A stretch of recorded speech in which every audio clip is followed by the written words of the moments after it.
नमस्कार दर्शकवृन्द, म राज कार्की झापाबाट सुन चाँदी पसल युट्युब च्यानलमा तपाईलाई स्वागत छ। आजको ताजा सुन चाँदी दरभाउ लिएर उपस्थित भएको छु। आज बजार खुल्दा सुन र चाँदीको मूल्यमा कस्तो फेरबदल आयो त? कि आज भाउ घट्यो वा बढ्यो? धेरैको चासोको विषय बनेको आजको आधिकारिक रेट र बजारको अवस्थाबारे हामी यो भिडियोमा चर्चा गर्नेछौँ। भिडियो अन्तसम्म हेर्नुहोला ताकि तपाईले कुनै पनि महत्त्वपूर्ण जानकारी नछुटाउनुहोस्।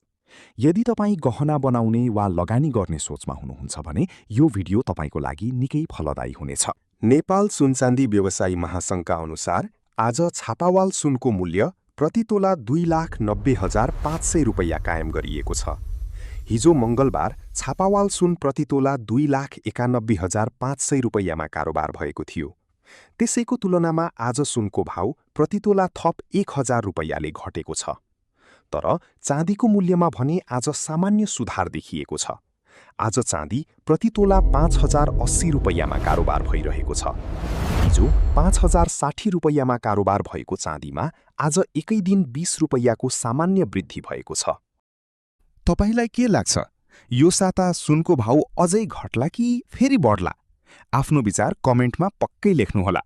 दैनिक रूपमा यस्तै आधिकारिक र विश्वसनीय सुनचाँदीको अपडेटका लागि हाम्रो च्यानल सुन चाँदी पसललाई सब्स्क्राइब गर्न नभुल्नुहोला। भिडियो मन परे लाइक र शेयर गरिदिनुहोला।